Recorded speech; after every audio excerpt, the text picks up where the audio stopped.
Hello, my name is Amy. My business is Beloved One Tarot. I'm an energy reader. I specialize in energy readings. I can see the chakras, tell you where they're blocked, and I can also let you know how long they've been blocked. And I wanted to explain not only what the definition of chakras were, but also what each one is identified for. And today, using my beautiful logo, I'm going to use her as the example so you can see where things are located and also how they correlate with different things. First, I'll go ahead and just let you know the definition itself so that you understand what I'm talking about when I talk about a chakra. A chakra means a wheel. It refers to energy points in your body. They're thought to be like spinning discs of energy that should stay open and aligned as they correspond with not only different bundles of nerves or major organs and areas of our body that affect us on emotional and physical well-being. There's a lot of different things you can do to open the chakras. Some of the examples that you'll find on the internet that actually is very helpful and beneficial is yoga, meditation, exercising, nutrition, connecting back in nature, getting outdoors, deep breathing, nutrition, essential oils, singing bowls, color therapy. There's so many different things that you can utilize out there. Let's talk about the different chakras and where they're located. We'll start at the top. This is our crown chakra. It's purple in color. And when it's balanced, you have a strong sense of faith, universal love. You're very aware and understanding, and there's an easy level of communication spiritually. You're able to open yourself up to different ideas and be expansive. When it's blocked, you might be suffering from depression. Feel like you're, whatever your faith system is, that you're feeling weak in it, and almost like a brain fog is a great example. When it's overactive, you might be feeling very judgmental, feeling like there's a spiritual addiction, or really just ungrounded. And when I talk about grounding, I'm going to stop for a moment to address that and ungrounding. Grounding is when you feel really connected to where you are. I always think of grounding myself as going out in nature and just feeling peaceful and feeling like emotionally and physically I'm in a good spot. And I feel really grounded in that moment and peaceful. A lot of times we will burn the candle at both ends so much that we become very ungrounded and very disconnected to feeling really even part of ourselves. The next point I want to address is the eye, and it's the third eye. It is indigo in color. It is, our discernment, our truth, our imagination, when our thoughts are very clear, when you can see beyond the physical. A lot of us who have worked on spiritual growth will notice that we are very intuitive and really connected with others, and we can really see the truth in a matter. But when it's blocked, there's a lot of poor judgment or lack in focus, and you're just really stuck. All you're feeling is the pain or the sadness in a situation. You're not seeing beyond that. You're being stuck in more, I would say, emotionally, almost like a victim mode instead of like really personal power. When it's overactive, you might have nightmares. You might feel a little obsessive compulsive in a lot of areas where you're just looking for control or you're looking to seek balance.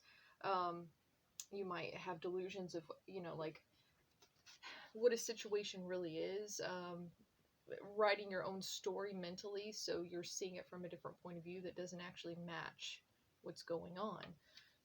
We move now to the heart chakra. I'm sorry, the throat chakra. The throat chakra is light blue, and it's lovely. Whenever it's open, there's clear communication.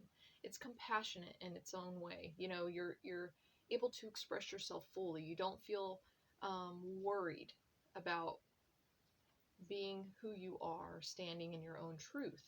And we see when it's blocked that you can't quite express yourself. You're swallowing certain words. You're really just pushing down your own thoughts because of the fear of not only being misunderstood, but judgment.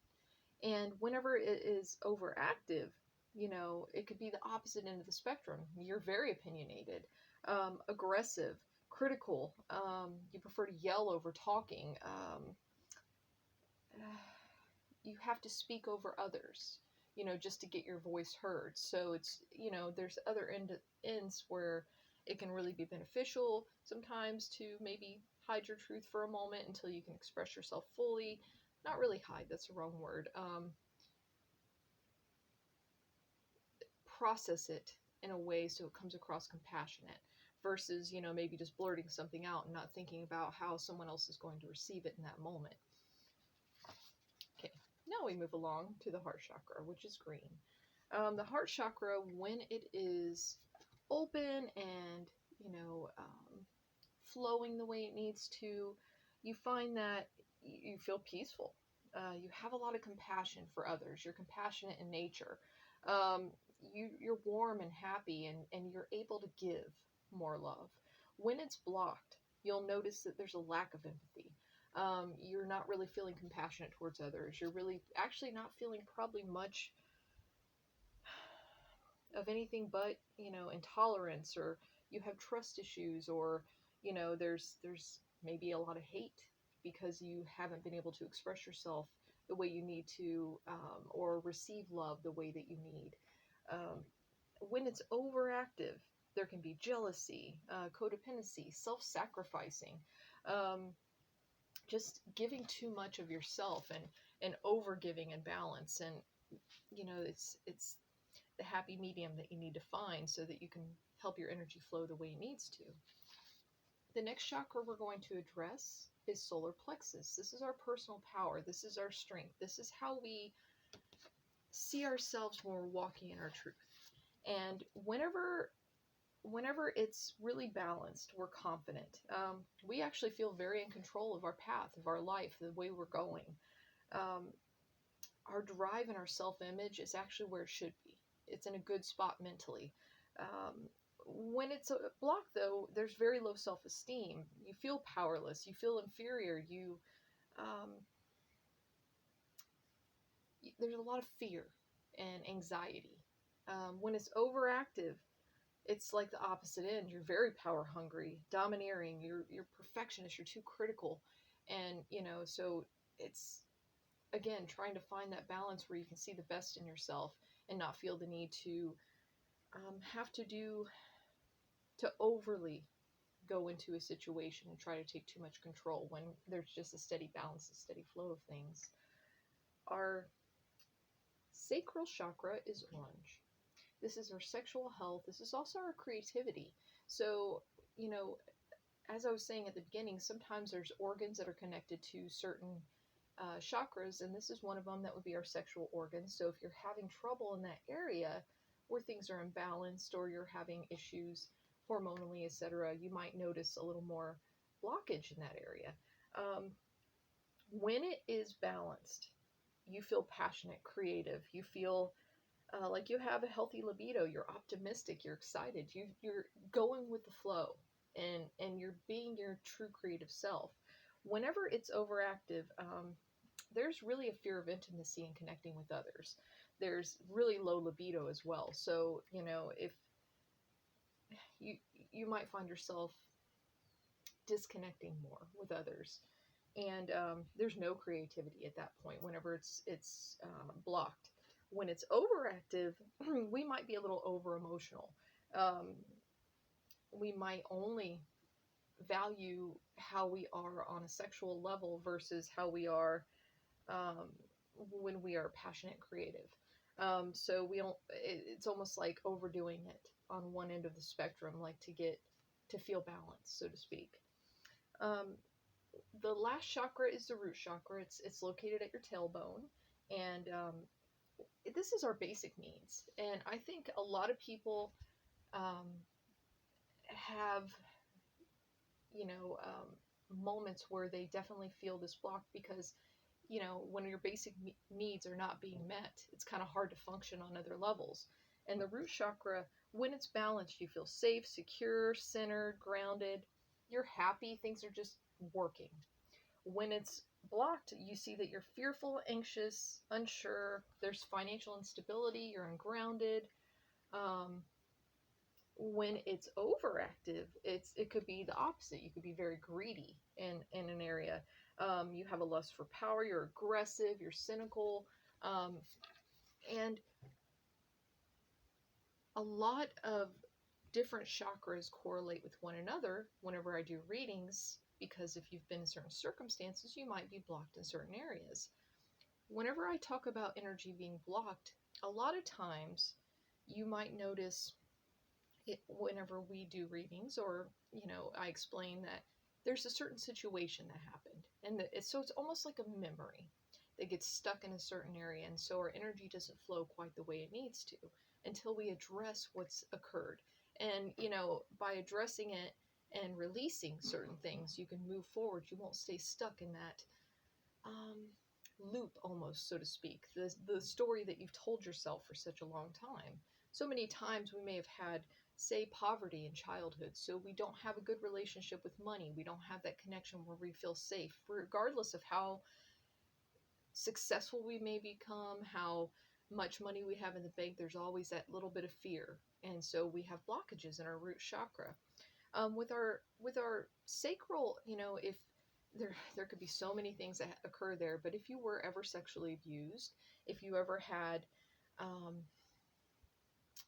been told not to use your creative side, and you were very blocked from either um, someone in the professional world, or even in your childhood, if you were told to go one direction because it's the way the family needed it to be, so you didn't use your creativity, you didn't dance anymore, you didn't draw anymore, you didn't play your instruments anymore, whatever it was that helped your creativity flow, there might be a blockage. With our personal power, it's really interesting because there's a lot of times where we've gone through life and we start to do well, and there might be someone who is really just looking to manipulate a situation in others. And if we're in the crossfire of that, it can definitely affect our personal power, especially if we are finally walking in our truth and there's others who are wishing to get in our way. And this is unfortunate, because I feel like there's a lot of individuals that don't allow themselves to shine quite as bright as they should because of certain relationships that happen, certain situations, etc. When we move to the heart chakra, and when I connect with a lot of individuals, there can be a lot of loss that happened, grief, people that have passed away, that you're, holding on to the memories of the pain versus, the connectivity that you just once had with that person. It can also be, where you didn't receive enough love, or there were relationships that were very controlling and manipulative, so you were very careful and cautious with the way that you are with others. With our throat chakra, there's so many times in our lives where we might speak our truth and someone just kind of emotionally berates you or puts you in a situation where you feel embarrassed or judged, so you start to close it up. You start to become more and more silent, and by closing your throat chakra, you're really doing an injustice, because it really does start to block up a lot more of your energy. um, I usually recommend journaling or something to get things out, because a lot of times, even if we can't speak our truth in a scenario, we should still try to get it out, so that we're not telling ourselves a story that doesn't really match who we are anymore.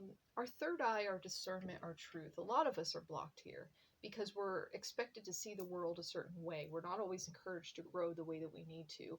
And everybody's spiritual path is so very different that when there's judgment there, a lot of people will withdraw, and they won't actually allow themselves to expand the way they should, um, and listen to their own intuition, listen to their spiritual truth, whatever it is, because that's the most personal walk you have in this world. When we address our crown chakra, it's really connecting to spirit. It's allowing ourselves to get past the ego, just what the mind is telling us all the time, and allowing us to open up to spirit, to open up to something that's bigger than us, so that we can grow, so that we can get past whatever station we're in our life at this time and keep expanding. Um, there's so many different things that you can do to help, you know, get out of your own way, so to speak, energetically. But today I just wanted to make sure that I addressed what a chakra was, how it correlates to different parts of the way that you do things, the way that you receive things, and just understanding that sometimes when these things get blocked, they really do get in our way. And if you know, if you start addressing these issues and working through them, you'll start seeing that your path opens up much quicker. I appreciate the time that you spent with me today. I look forward to doing future videos to explain not only energy, but just different things that I'll share on my blog that I think are beneficial to help open up the spiritual path. Take care.